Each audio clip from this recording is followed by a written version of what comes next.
لا إله إلا لا إله إلا الله محمد رسول الله صلى الله عليه وسلم الحمد لله মহান রব্বুল আলামিনের দরবারে লাখো কোটি শুকরিয়া জানাই যে মহান রব্বুল আলামিন আমাদেরকে পবিত্র জুমার দিন, সপ্তাহের মধ্যে সর্বশ্রেষ্ঠ দিন জুমার নামাজ আদায় করার লক্ষ্যে পৃথিবীর মধ্যে সর্বশ্রেষ্ঠতম স্থান আল্লাহ তাআলার ঘরে আসার ও বসার তৌফিক দান করেছেন। এই জন্য আমরা সকলে অন্তরের অন্তঃস্থল থেকে শুকরিয়া তান বলি আলহামদুলিল্লাহ। সাথে সাথে লাখো কোটি দুরূদ ও সালাম সাইয়্যিদুল মুরসালিন শাফিউল মুযনিবিন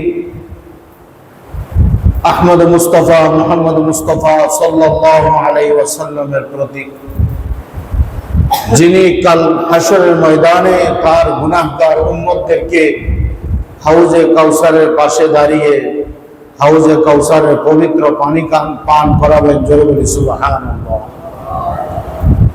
মুহতারাম হাজরিন, আজকে পবিত্র জুমাদাল উলা মাসের 15 তারিখ, দ্বিতীয় জুমা। আল্লাহ পাক রব্বুল আলামিন আমাদেরকে যে দীর্ঘ এক সপ্তাহ পরে জুমার নামাজের জন্য মসজিদে আসার তৌফিক দান করেছেন, সকলে বলি আলহামদুলিল্লাহ। জুমার দিন পূর্বে বলা হয়েছিল যে ব্যক্তি প্রথমে মসজিদে আসবে গোসল করে, আল্লাহ পাক রব্বুল আলামিন তাকে একটা উট কুরবানির সওয়াব দান করবেন, বলুন সুবহানাল্লাহ। জুমার দিন এমন একটি দিন যেই দিনে জুমার নামাজ আদায় করলে পূর্ববর্তী জুমা থেকে নিয়ে পরবর্তী জুমা পর্যন্ত আল্লাহ পাক রব্বুল আলামিন ওই বান্দার সমস্ত সগীরা গুনাহগুলো মাফ করে দেন, বলুন সুবহানাল্লাহ। قال رسول الله صلى الله تعالى عليه وسلم الصلوات الخمس كفارة لما بينهما والجمعة إلى الجمعة كفارة لما بينهما أو كما قال النبي عليه الصلاة والسلام। নবী পাক সাল্লাল্লাহু আলাইহি ওয়াসাল্লাম ইরশাদ করেন যে 5 ওয়াক্ত নামাজ, ফজর নামাজ পড়ার পরে জোহরের নামাজ যখন পড়া হয়, এই দুই নামাজের মধ্যবর্তীতে যত সগীরা গুনাহ হয় আল্লাহ পাক রব্বুল আলামিন সমস্ত সগীরা গুনাহগুলোকে মাফ করে দেন, বলুন সুবহানাল্লাহ। এরপরে 5 ওয়াক্ত নামাজ এক সপ্তাহ আদায় করার পরে এর মাঝখানে যত সগীরা গুনাহগুলো হয় পরবর্তী জুমার নামাজ আদায় করলে আল্লাহ পাক রব্বুল আলামিন ওই বান্দার সমস্ত সগীরা গুনাহগুলো মাফ করে দেন, বলুন সুবহানাল্লাহ। জুমার দিন এমন একটা সময় আছে যে সময় দোয়া করলে আল্লাহ পাক রব্বুল আলামিন ওই বান্দা বান্দির দোয়াকে কবুল করে নেয়, বলুন সুবহানাল্লাহ। কেউ কেউ বলেছেন আজান এবং ইকামতের মাঝখানে এই সময়টার মধ্যে দোয়া করলে দোয়া কবুল হয়। কেউ কেউ বলেছেন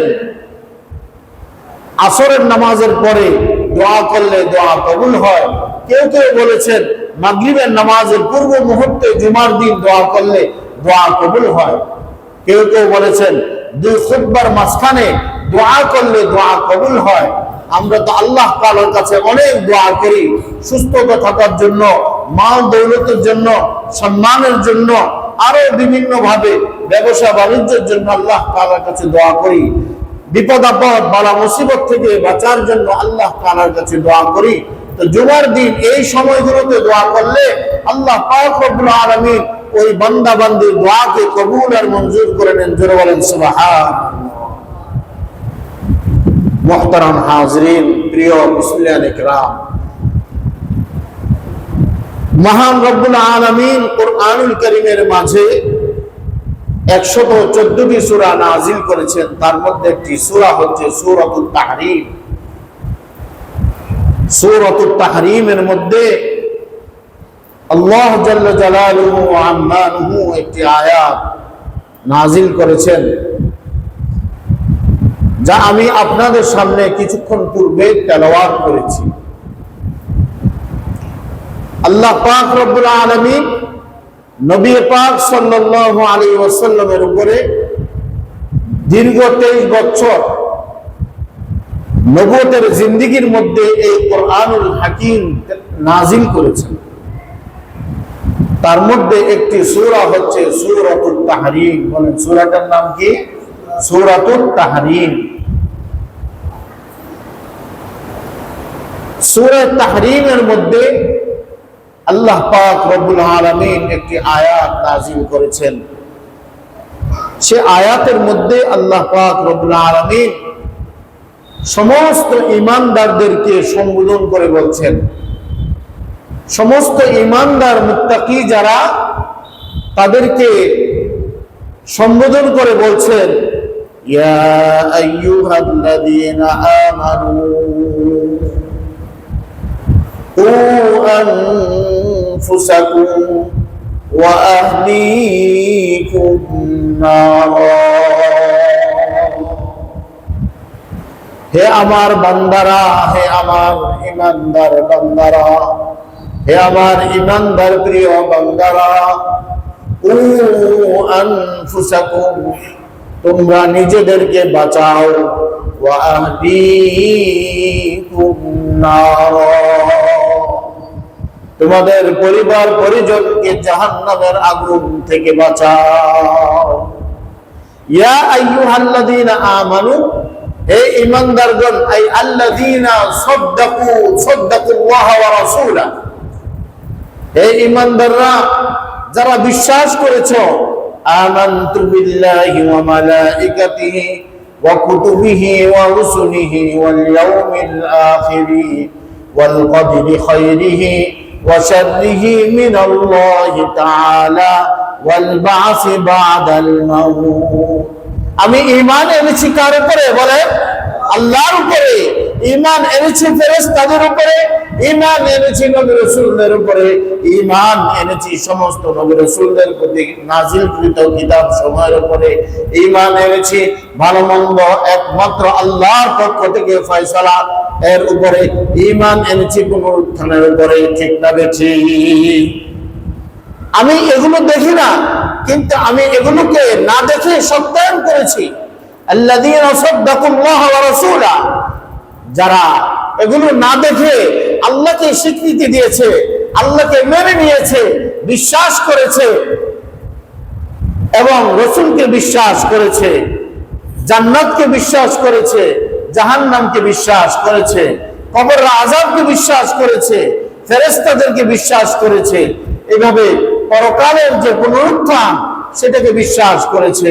ভালো মন্দের ফয়সালা, ভালো মন্দের সিদ্ধান্ত একমাত্র কেবলমাত্র শুধুই মাত্র আল্লাহর পক্ষ থেকে হয়, এই কথা যারা বিশ্বাস করেছে তাদেরকে আল্লাহ তাআলা ডেকে বলছেন, ইয়া আইয়ুহাল্লাযীনা আমানু কু আনফুসাকুম, কু, বাঁচো বাঁচো বাঁচো বাঁচো। কিসের থেকে বাঁচো? নিজেকে বাঁচাও। কু আনফুসাকুম, তোমরা নিজেদেরকে বাঁচাও। কিসের থেকে বাঁচাতে হবে? জাহান্নামের আগুন থেকে বাঁচাও। তুমি নিজেকে, তোমরা নিজেরা নিজেদেরকে জাহান্নামের আগুন থেকে বাঁচাও। বলেন জাহান্নামটা কার জন্য সৃষ্টি করেছে আল্লাহ? মানুষের জন্য। যারা আল্লাহ তাআলার কথা শুনে না, নবী পাকের কথা শুনবে না, যুগে যুগে নবীদের সাথে বেয়াদবি করেছে, এইভাবে আল্লাহর সাথে যারা বেয়াদবি করেছে, আল্লাহর সাথে যারা চ্যালেঞ্জ ছুড়ে দিয়েছে, আল্লাহ তাআলা সেই সমস্ত পাপিষ্ঠ বান্দাদের জন্যই জাহান্নাম সৃষ্টি করেছেন। বলেন নাউযুবিল্লাহি মিন যালিক।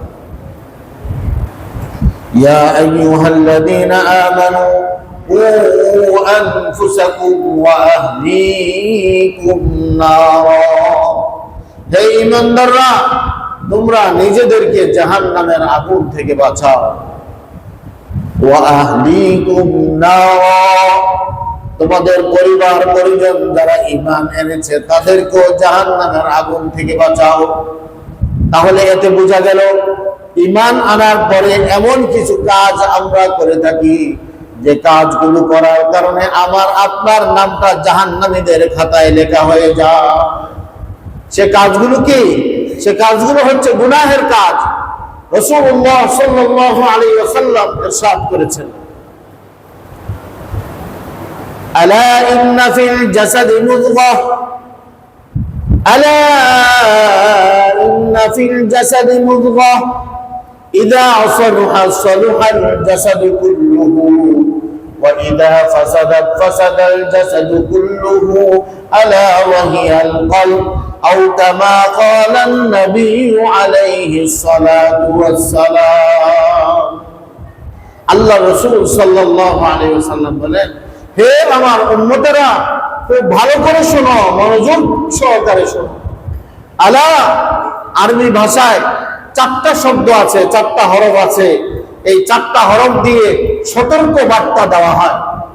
আলা, আমা, হা, ইয়া, এই 4টা হরফ আছে। এই 4টা হরফ দিয়ে সতর্ক করা হয়। ঠিক তেমনি ভাবে রাসূলুল্লাহ সাল্লাল্লাহু আলাইহি ওয়াসাল্লাম এই হাদিসের মধ্যেও তার গুনাহগার উম্মতদেরকে সতর্ক করেছেন, আলা আলা, হে আমার গুনাহগার উম্মতেরা, শুনে রাখো, খুব মনোযোগ সহকারে শোনো। সতর্ক করছে, ইন্না ফিল জাসাদি মুযগা, নিশ্চয় মানুষের শরীরের মধ্যে একটা গোশতের টুকরা আছে। কিসের টুকরা আছে? গোশতের টুকরা আছে। আলা ইন্না ফিল জাসাদি মুযগা ইযা সালুহাত সালুহাল জাসাদু কুল্লুহু, যখন গোশতের টুকরাটা সুস্থ হয়ে যায় সমস্ত দেহ সুস্থ হয়ে যায়। বলেন সুবহানাল্লাহ। সেই গোশতের টুকরাটা সাধারণ কোনো গোশতের টুকরা না। এই গোশতের টুকরাটা হচ্ছে কলব। রাসূল এটার ব্যাখ্যা করেছেন, সেই গোশতের টুকরার মধ্যে যদি মনে চায় যে সে চুরি করবে, তাহলে তার মন কি করে? চুরি করতে চায়, তখন সে হাত দ্বারা চুরি করে, ডাকাতি করে, জেনা করে, ব্যভিচার করে, মদ পান করে, ঘুষ খায়, সুদ খায়, দেশের সম্পদ লুণ্ঠন করে, চুরি চামারি করে, ইফতিজিং করে, এভাবে নানান পাপাচারের মধ্যে সে লিপ্ত হয়ে যায়। কারণ কি? তার দেহের মধ্যে যে গোশতের টুকরা আছে, সেই গোশতের টুকরাটা অসুস্থ, নাপাক। সেই গোশতের টুকরাটা যদি সুস্থ হতো, তাহলে সে আজান বলার সাথে সাথে, আজান শোনার সাথে সাথে মুয়াজ্জিন যখন বলেন হাইয়া আলাস সালাম, হাইয়া আলাস সালাম,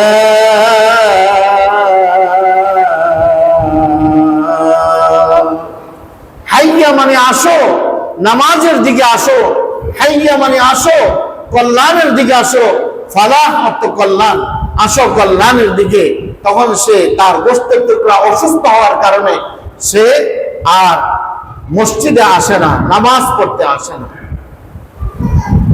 যদি তার গোশতের টুকরাটা সুস্থ থাকতো, তাহলে সে আজান শোনার সাথে সাথে মসজিদে চলে আসতো। বলেন সুবহানাল্লাহ। অর্থাৎ সে গোশতের টুকরাটা নাপাক হওয়ার কারণে, অসুস্থ হওয়ার কারণে এই শরীরের বিভিন্ন অঙ্গ প্রত্যঙ্গের দ্বারা সমাজের মধ্যে বিশৃঙ্খলা সৃষ্টি হবে, মারামারি সৃষ্টি হবে, কাটাকাটি সৃষ্টি হবে, এইভাবে হত্যা, বিভিন্ন ধরনের গুনাহের কাজ সমাজের মধ্যে সৃষ্টি হতে থাকবে। জুলুম, পাপাচার সমাজের মধ্যে বেড়ে যাবে, যেহেতু গোশতের টুকরাটা নাপাক, অসুস্থ। রাসূলুল্লাহ সাল্লাল্লাহু আলাইহি ওয়াসাল্লাম ইরশাদ করেছেন, আলা ইন্না ফিল জাসাদি মুদগা ইযা সালুহাত সালুহাল জাসাদু কুল্লুহু, যখন গোশতের টুকরাটা সুস্থ হয়ে যায়, যখন গোশতের টুকরাটা সুস্থ হয়ে যায়, এই গোশতের টুকরাটা ধনী গরীব সকলের মাঝেই সেই গোশতের টুকরাটা আছে। সেই গোশতের টুকরার নাম হচ্ছে কলব। রাসূল ব্যাখ্যা করেছেন, وإذا فسدت فسد الجسد كله, যখন সেই গোশতের টুকরাটা নষ্ট হয়ে যায়, অসুস্থ হয়ে যায়, সেটা গুনার কাজ করতে থাকে, শরীর থেকে বিভিন্ন গুনাহের কাজগুলো সংগঠিত হতে থাকে। শরীর থেকে গুনাহের কাজ সংগঠিত হতে থাকে, কিন্তু শরীরের আগে গুনাহটা কোন জায়গার মধ্যে আসে? দিলের মধ্যে আসে। আর দিলটা কোথায়? কলবের কাছে দিলটা। নফস, এই নফসের সাথে দিল সেখানে আছে কলব। ইয়াউমা লা ইয়ানফাউ মালুন ওয়ালা বানুন ইল্লা মান আতাল্লাহা বিকলবিন সালিম ওয়া উযলিফাতিল জান্নাতু লিল মুত্তাকিন। জোরে বলেন সুবহানাল্লাহ।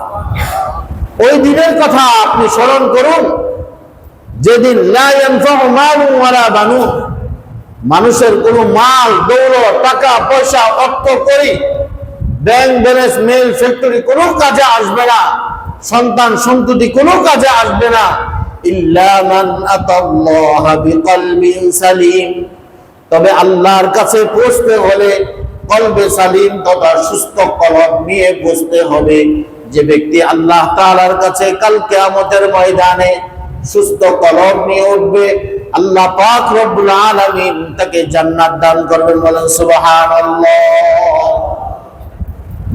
বিকলবিন সালিম, সুস্থ কলব। তো সুস্থ কলব কোনটা? যেটা চুরি করে সেটা, যেটা ডাকাতি করে সেটা, যেটা ঘুষ খায়, সুদ খায়, জেনা করে, ব্যভিচার করে, মদ পান করে, মানুষকে হত্যা করে, সমাজের মধ্যে বিশৃঙ্খলা সৃষ্টি করে, গীবত করে, শিকায়েত করে, পরনিন্দা করে, সমালোচনা করে, মিথ্যা কথা বলে, মানুষকে গালি দেয়, এই ব্যক্তি কি জান্নাতে যাবে? না, বরং এই পাপাচারগুলো যারা পরিত্যাগ করবে তাদেরকেই আল্লাহ তাআলা সুস্থ অন্তর দান করবেন, সুস্থ কলব দান করবেন। আর সেই সুস্থ কলব নিয়ে আল্লাহ তাআলার ময়দানে মাহশারে সে জান্নাতের মধ্যে চলে যাবে। বলুন সুবহানাল্লাহ। রাসূলুল্লাহ সাল্লাল্লাহু আলাইহি ওয়াসাল্লাম এই কথাও বলেছেন, وَإِذَا فَسَدَتْ فَسَدَ الْجَسَدُ كُلُّهُ أَلَا وَهِيَ الْقَلْبُ। হে আমার উম্মতেরা, যখন সে গোশতের টুকরাটা নষ্ট হয়ে যায়, দুর্গন্ধ ছড়ায়, সেই গোশতের টুকরাটা দুর্গন্ধ ছড়ায়, নষ্ট হয়ে যায়, তখন সে বিভিন্ন ধরনের গুনাহের মধ্যে লিপ্ত হয়ে যায়। আমাদের সমাজে অনেক সময় গুনাহকে গুনাহই মনে করে না। জুমার দিন আজানের পরে যে সমস্ত কাজ যে করা, জুমার প্রস্তুতি ব্যতীত অন্য সমস্ত কাজ কর্ম করা যে নাজায়েজ, হারাম, এটা আমরা অনেকেই জানি না। কুরআনুল কারীমের মধ্যে আল্লাহ তাআলা একটা সূরা নাযিল করেছেন, সূরাতুল জুমআ। সেখানে রব্বুল আলামিন ইরশাদ করেছেন, ইয়া আইয়ুহাল্লাযীনা আমানু ইযা নুদিয়া লিস-সালাতি মিন ইয়াউমিল জুমআতি ফাসআউ ইলা যিকরিল্লাহি ওয়া যারুল বাই'। এই ইমানদারগণ, যখন জুমার নামাজের জন্য যখন ডাকা হয়, নুদিয়া লিস-সালাত মিন ইয়াউমিল জুমআতি, জুমার দিন, ফাসআউ, দৌড়াও, মসজিদের দিকে দৌড়াও, ইলা যিকরিল্লাহ, জিকিরের দিকে, জিকির খুতবার দিকে, নামাজের দিকে, জুমার দিন দৌড়িয়ে মসজিদের দিকে আসো, তাড়াতাড়ি করে যাও। সুতরাং জুমার আজানের পরে ঘরে বসে থাকা, অযথা সময় নষ্ট করা, এটা অত্যন্ত গুনাহের কাজ।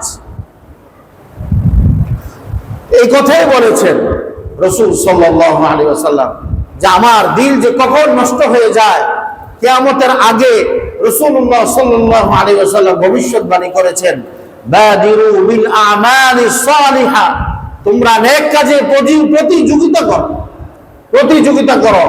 কার আগে কে মসজিদে আসবে, কে প্রথম কাতারে বসবে, কে দ্বিতীয় কাতারে বসবে, এভাবে প্রতিযোগিতা করার জন্য বলা হয়েছে। কোন মুহূর্তে? ওই মুহূর্তে যখন নাকি মানুষের অবস্থা এমন হবে, রাসূল বলেন ইউসবিহু মুমিনান ওয়া ইউমসি কাফিরান ওয়া ইউসবিহু মুমিনান ওয়া ইউমসি কাফিরান। কিয়ামতের আগে এমন অবস্থা হবে যে সময় তোমরা আমলের প্রতিযোগিতা করবে, ওই সময়টা হচ্ছে মানুষ সকালবেলা যদি সে মুমিন থাকে, সন্ধ্যায় সে কাফের হয়ে যাবে। বলে নাউজুবিল্লাহ। সেই জমানা কি আসবে না এসে গেছে? বলেন আসবে না এসে গেছে? এসে গেছে। ইউসবিহু মুমিনান ওয়া ইউমসি কাফিরান ওয়া ইউমসি মুমিনান ওয়া ইউসবিহু কাফিরান। দিনের বেলা সকালে সে মুমিন থাকবে, তার ঈমানের অবস্থা এত দুর্বল হয়ে যাবে, টাকার কাছে সে বিক্রি হয়ে যাবে, মালের কাছে বিক্রি হয়ে যাবে, শত্রুদের কাছে সে বিক্রি হয়ে যাবে, যার কারণে তার ঈমান তার দিলের মধ্যে থাকবে না, সে কাফেরে পরিণত হয়ে যাবে। বলেন নাউজুবিল্লাহ। এমন এক কঠিন মুহূর্ত এখন চলছে। দেখেন না, কাদিয়ানি মতবাদ, তারা আমাদের ঈমানকে তারা ক্রয় করে নিচ্ছে টাকার মাধ্যমে। শিয়ারা আমাদের ঈমানকে ক্রয় করে নিচ্ছে টাকা পয়সার মাধ্যমে। বিভিন্ন ভ্রান্ত মতবাদ, এনজিওরা সাহায্য সহযোগিতার নামে বিভিন্ন ভাবে তারা মুসলিম মা বোনদেরকে ক্রয় করে নিচ্ছে, বিবাহ করছে। ইসকন নামক সন্ত্রাসী গোষ্ঠী তারা বিভিন্ন ছলে বলে কলে কৌশলে বিভিন্ন মুসলিম মা বোনদেরকে বিবাহের নামে প্রলোভন দেখিয়ে তাদের ঈমানকে নষ্ট করছে, তাদের পেটের মধ্যে হারাম বাচ্চা তৈরি করছে। সেই সময়টাকে এখন আসে নাই? বলেন আসছে কিনা? মুহতারাম হাজরিন, রাসূল বলেছেন ওই কঠিন মুহূর্তে তোমরা আমলের প্রতিযোগিতা করো। কার আগে কে মসজিদে আসবে, কার আগে কে যাকাত দিবে, কার আগে কে উমরা করবে, হজ করবে, দান করবে, সাদাকাত করবে, মানুষ দুর্বল মানুষকে সহযোগিতা করবে, অসহায়কে সহযোগিতা করবে, মসজিদ মাদ্রাসাগুলো নির্মাণ করবে, আবাদ করবে, এগুলোর ক্ষেত্রে তোমরা প্রতিযোগিতা করো। ইউসবিহু মুমিনান ওয়া ইউমসি কাফিরান। যে সময় মানুষের ঈমান নষ্ট হয়ে যাবে, সকালবেলা ঈমান থাকবে, সন্ধ্যায় ঈমান থাকবে না, কাফের হয়ে যাবে। সন্ধ্যায় ঈমানদার থাকবে, সকালে কাফের হয়ে যাবে। সুতরাং আল্লাহ পাক রব্বুল আলামিন কুরআনুল কারীমের মধ্যে এই কথাই বলেছেন, কু আনফুসাকুম, তুমি নিজেকে বাঁচাও জাহান্নামের আগুন থেকে। জাহান্নামের আগুন থেকে বাঁচতে হলে কোনটা গুনাহের কাজ, কোনটা নেকের কাজ, এটা জানতে হবে কি হবে না? বলেন জানতে হলে তো শিখতে হবে। শিখার জন্য রাসূলুল্লাহ সাল্লাল্লাহু আলাইহি ওয়াসাল্লাম তো হাদিসের মধ্যে বলেছেন, তালাবুল ইলমি ফারিদাতুন আলা কুল্লি মুসলিম। প্রত্যেক মুসলমান নরনারীর উপরে দ্বীন ইলম শিক্ষা করা এটা ফরজ। এটা ফরজ, এটা কোনো নফল না, ফরজ। যে ইলমটা, যে আমলটা ফরজ, তার ইলম শিক্ষা করা ফরজ। নামাজ পড়া ফরজ, নামাজের ইলম শিক্ষা করা ফরজ। যাকাত দেওয়া ফরজ, যাকাতের আহকাম শিক্ষা দেওয়া, শিক্ষা করা এটাও ফরজ, জানতে হবে। বিবাহ আমরা করি কিন্তু কথায় কথায় তালাক দিয়ে দেই, এই তালাকের মাসালা জানতে হবে, না জেনে তালাক দেওয়া যাবে না। বিবাহটা যেমন কবুল বললে কি হয়ে যায়, বিবাহ শুদ্ধ হয়ে যায়। একটা অপরিচিত মেয়ের সাথে ঘর সংসার, তাকে দেখা দেওয়া জায়েজ হয়ে যায়। ঠিক তেমনি ভাবে তালাক শব্দটা তাকে উচ্চারণ করলে সেটাও কি হয়ে যায়, ওই মহিলার সাথে দেখা সাক্ষাৎ হারাম হয়ে যায়। এই জন্য আমাদের যুব সমাজ, আমাদের সমাজে আজকে কথায় কথায় তালাক দেয়া হয়, আবার বলে যে হুজুর রাগের মাথায় তালাক দিলে নাকি তালাক হয় না। বলেন রাগের মাথায় তালাক দিলে তালাক হয় না। আচ্ছা প্রশ্ন করি, রাগের মাথায় কেউ যদি কোনো ছুরি দিয়ে আপনাকে আঘাত করে তাহলে কি আহত হবে না? বলেন হবে কিনা?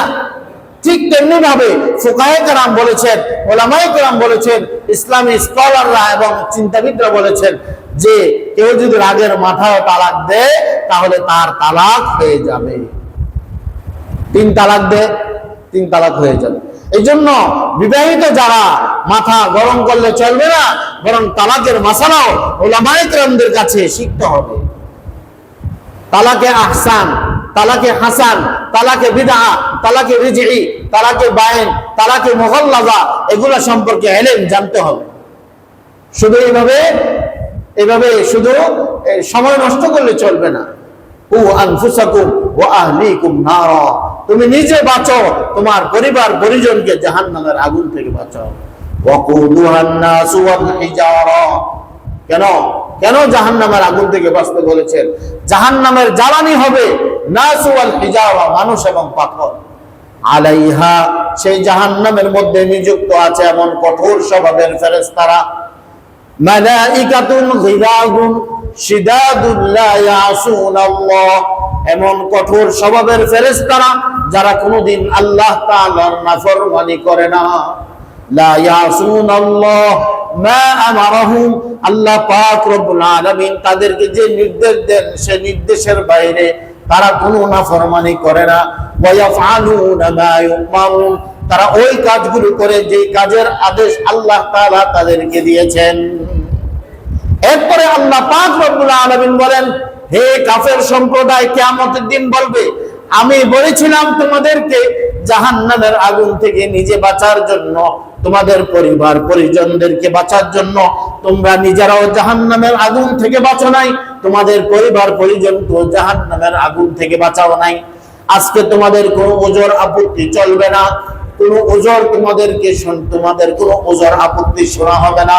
ইয়া আইয়ুহাল্লাযীনা কাফারু লা তা'তাদিরুল ইয়াউম, হে কাফের সম্প্রদায়, লা তা'তাদিরুল ইয়াউম, আজকে কোনো ওজর আপত্তি তোমাদের শোনা হবে না।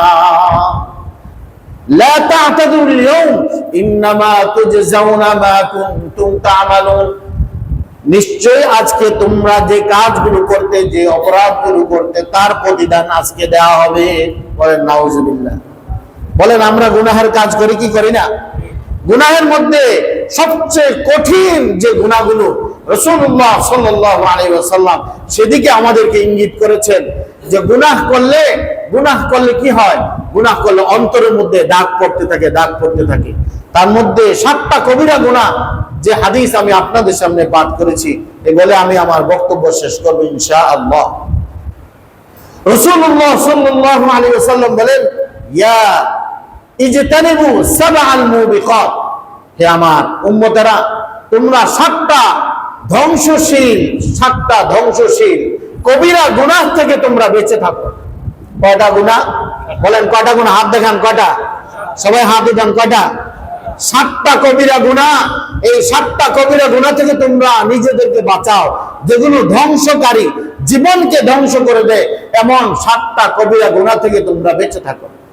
সাহাবায়ে কেরাম জিজ্ঞাসা করলেন, ক্বালু ইয়া রাসূলুল্লাহ মা হুন্না, ইয়া রাসূলুল্লাহ সাল্লাল্লাহু আলাইহি ওয়াসাল্লাম, সেই 7টা ধ্বংসশীল কবিরা গুনাহ কি আমাদেরকে একটু বলেন? রাসূলুল্লাহ সাল্লাল্লাহু আলাইহি ওয়াসাল্লাম বলেন, আশরিকু বিল্লাহ, 1 নম্বর হচ্ছে আল্লাহ তাআলার সাথে, আল্লাহ তাআলার জাতের সাথে, আল্লাহ তাআলার সত্তার সাথে, আল্লাহ তাআলার কোন গুণাবলীর সাথে পৃথিবীর কোন মাখলুককে শরীক করা। বলেন 1 নম্বর কবিরা গুনাহ কি বলেন? আল্লাহ তাআলার সত্তার সাথে, আল্লাহ তাআলার কোন গুণাবলীর সাথে কোন মাখলুককে, সৃষ্টিকে শরীক করা। বলেন আমাদের সমাজে শিরকের গুনাহ আছে না নাই? বলেন আছে কিনা? বলেন আমার সন্তান নাই, আমি যাই এভাবে গাছের কাছে, মাছের কাছে, মুর্দারের কাছে, কবরের কাছে আমি যদি চাই, তাহলে বলেন সন্তান দেওয়ার মালিক কে? জোরে বলেন আল্লাহর দিকে দেখান, সন্তান দেওয়ার মালিক কে? আল্লাহ। আল্লাহ পাক রব্বুল আলামিন কুরআনুল কারীমের মধ্যে বলেছেন, কি বলেছেন? আল্লাহ তাআলা বলেছেন যে ইয়াহাবু লিমান ইয়াশাউ ইনাসা, আল্লাহ তাআলা যাকে চান তাকে কন্যা সন্তান দান করেন। কারণ জাহেলিয়াতের যুগে কন্যা সন্তান হলে কন্যা সন্তানদেরকে হত্যা করা হতো। তো আল্লাহ তাআলা কুরআনুল কারীমের মধ্যে বলেন যে ইয়াহাবু লিমান ইয়াশাউ ইনাসা, তিনি যাকে চান তাকে কন্যা সন্তান দান করেন। ওয়া ইয়াহাবু লিমান ইয়াশাউ যুকুর, আল্লাহ তাআলা যাকে চান তাকে শুধু পুরুষ সন্তান, ছেলে সন্তান দান করেন। ইয়াহাবু লিমান ইয়াশাউ ইনাসা ওয়া ইয়াহাবু লিমান ইয়াশাউ যুকুর আও ইউযাওয়িজুহুম যুকরানা ওয়া ইনাসা, আর যাকে চান তাকে ছেলেও দান করেন, মেয়েও দান করেন, বলেন সুবহানাল্লাহ। ওয়াজআলু মান ইয়াশাউ আকিমা, আল্লাহ তাআলা যাকে চান তাকে ভাঞ্জা বানায় দেন, তাকে সন্তান দেন না, কারণ আল্লাহ তাআলা জানেন এই সন্তানের কারণে সে ক্ষতিগ্রস্ত হবে, এইজন্য আল্লাহ তাকে সন্তান দেন নাই। ওয়াজআলু মান ইয়াশাউ আকিমা ইন্নাল্লাহা আলীমুন কাদির, আল্লাহ তাআলা সর্বজ্ঞ এবং সর্বশক্তিমান, জোরে বলেন সুবহানাল্লাহ। সুতরাং সন্তান দেওয়ার মালিক কে? চাকরি দেওয়ার মালিক কে? রিজিকের মালিক কে? সম্মানের মালিক কে? ইজ্জতের মালিক কে? জিল্লতের মালিক কে? অপদস্থ করার মালিক কে? আল্লাহ পাক রব্বুল আলামিন। এই জন্য কার কাছে চাইতে হবে? আল্লাহর কাছে চাইতে হবে। আল্লাহ পাক কালামুল্লাহর মধ্যে বলেন, উদউনি আস্তাজিব লাকুম, বান্দা আমার কাছে চাও, আমি তোমার দোয়াকে কবুল করব। আমার কাছে চাও, আমি তোমার ডাকে সাড়া দিব, আমি তোমার শাহরগের কাছে আছি। আল্লাহ পাক কোরআনুল কারীমের জায়গায় জায়গায় বান্দাকে এইভাবে ওয়াদা দিয়েছেন। সুতরাং কোন মাখলুকের কাছে চাওয়া যাবে না, চাইতে হবে একমাত্র কার কাছে? আল্লাহর কাছে। আর শিরকু বিল্লাহ। 2 নম্বর হচ্ছে আসসিহর, জাদু করা। এভাবে সমাজের মধ্যে আমরা হিংসার কারণে ভাই ভাইকে দেখতে পারে না, ভাইয়ের বউ ভাইয়ের বউকে দেখতে পারে না, এভাবে আত্মীয় স্বজন একটু ভালো চলে তার সাথে হিংসা করে, তখন ওই তান্ত্রিকের বাসায় যায়, জাদুকরের বাসায় যায়, কবিরাজের বাসায় যায়, সেখানে যাইয়া বিভিন্ন কুফরি করে, এভাবে 2 কবরের মাঝখানে এভাবে শিং মাছের সাথে তাবিজ বেঁধে পুকুরের মধ্যে ছেড়ে দেয়, নদীর মধ্যে ছেড়ে দেয়, বিভিন্ন ভাবে কুফরি কালাম করে, এভাবে ভাই ভাইয়ের মধ্যে যুদ্ধ, ভাই ভাইয়ের মধ্যে হিংসা, হানাহানি, বিদ্বেষ, মারামারি, কাটাকাটি সমাজের মধ্যে আছে না নাই বলেন? কেন? এগুলো জাদু। এই জাদু হচ্ছে এগুলো আপনার হারাম হারাম হারাম। জাদু সত্য, জাদু হারাম। নবী পাককেও জাদু করেছে, নবীও জাদুগ্রস্ত হয়েছে। কিন্তু এই যে মানুষ তান্ত্রিকদের বাসায় যায়, কবিরাজের কাছে যায়, বিভিন্ন ধরনের কোরআন হাদিস বহির্ভূত বিভিন্ন তন্ত্র মন্ত্র করে ফু দিয়ে কি করে? জাদু করে কি করে না বলেন? পুতুলের মধ্যে কাটা ফুটায় দেয়, আর ওই রোগীটা ছটফট করতে থাকে, ছটফট করতে থাকে। নাউযুবিল্লাহি মিন যালিক। এই জাদু বিদ্যা, জাদু শিখা, জাদু শিখানো, জাদু করা, এটা হারাম, এটা কবিরা গুনাহ। 3 নম্বর হচ্ছে ওয়াকাতলুন নাফসিল্লাতী হারামাল্লাহু ইল্লা বিল হক, অন্যায় ভাবে কাউকে হত্যা করা, অন্যায় ভাবে কাউকে হত্যা করা। আমাদের সমাজে হত্যা করে কি করে না বল? করে কি করে না? করে। অন্যায় ভাবে হত্যা করে। 4 নম্বর হচ্ছে ওয়াআকলুর রিবা, 4 নম্বর কবিরা গুনাহ হচ্ছে সুদ খাওয়া। রাসূলুল্লাহ সাল্লাল্লাহু আলাইহি ওয়াসাল্লাম বলেছেন, যে ব্যক্তি সুদের কারবার লিখলো, সুদ করলো, সুদ দাতা, সুদ গ্রহীতা, সুদের সাক্ষী এবং সুদ যে লিখলো, প্রত্যেকেই কবিরা গুনাহের মধ্যে লিপ্ত হয়ে যাবে। বলেন নাউযুবিল্লাহ, বলেন নাউযুবিল্লাহ। আল্লাহ পাক রব্বুল আলামিন বলেন, আহাল্লাল্লাহুল বাইআ ওয়া হারামার রিবা, আমি আল্লাহ পাক রব্বুল আলামিন তোমাদের জন্য ব্যবসাকে হালাল করেছি, সুদকে হারাম করেছি। বলেন, সুদকে কি করেছেন? হারাম করেছেন। এটা কবিরা গুনাহ, এটা করা যাবে না। 5 নম্বর হচ্ছে ওয়া আকলু মালিল ইয়াতীম, এতিমের মাল ভক্ষণ করা। ভাইয়ের ছোট ভাই ছোট বাচ্চাদেরকে রেখে মারা গেছে, এখন ছলে বলে কোলে কৌশলে ওই ভাইয়ের সম্পদ, ভাইয়ের বাচ্চাদের মাল দৌলত, এগুলোকে মাহরুম করার জন্য বিভিন্ন পলিটিক্স করে তাদের সম্পদকে জোর জবরদস্তি করে নিয়ে নেয়। ঠিক কিনা বলেন? এভাবে এতিম বোনদেরকে মাহরুম করে, ফুফুদেরকে মাহরুম করে, এভাবে এতিম থাকা অবস্থায় বলে যে তাদেরকে বিবাহ দেওয়ার পরে তাদের সম্পদকে ভাই কি করে? কুক্ষিগত করে, নিজে বিলাসিতা করে, সব কিছু করে, কিন্তু বোনের সম্পদ দেয় না। বোনটা তখন কি ছিল? এতিম ছিল। ওই তার মাল বাবার থেকে ওয়ারিস সে কি করেছে? আত্মসাৎ করেছে। বলেন নাউযুবিল্লাহি মিন যালিক। আমাদের সমাজে এগুলো আছে না নাই বলেন? আছে কিনা বলেন? 6 নম্বর হচ্ছে ওয়াতাওয়াল্লা ইয়াওমা যাহাব, যুদ্ধের ময়দান থেকে পলায়ন করা, এটাও একটা কবিরা গুনাহ। এরপরে আরেকটা 7 নম্বর কবিরা গুনাহ হচ্ছে ওয়াকাযাফাল মুহসানাতিল গাফিলাতিল মুমিনাত, সতীসাধ্যী মুসলিম নারী তার বিরুদ্ধে জিনার অপবাদ দেওয়া, এই 7টা গুনাহ, আশ-শিরকু বিল্লাহ, আস-সিহর, ওয়া কতলুন নাফসিল্লাতী হারামাল্লাহু ইল্লা বিল হক, অন্যায়ভাবে কাউকে হত্যা করা। 4 নাম্বার হচ্ছে সুদ খাওয়া, সুদ দেওয়া, সুদ লেখা, সুদের সাক্ষী হওয়া। 5 নাম্বার হচ্ছে এতিমের মাল রক্ষণ করা। 6 নাম্বার হচ্ছে যুদ্ধের ময়দান থেকে পলায়ন করা। 7 নাম্বার হচ্ছে কোন সতীসাধ্যী মুসলিম অবলা নারীর বিরুদ্ধে এইভাবে জিনা, ব্যভিচারের তহমত দেওয়া। এই 7টা কবিরা গুনাহ মানুষকে ধ্বংস করে দেয়, তার জন্য জাহান্নাম অবধারিত।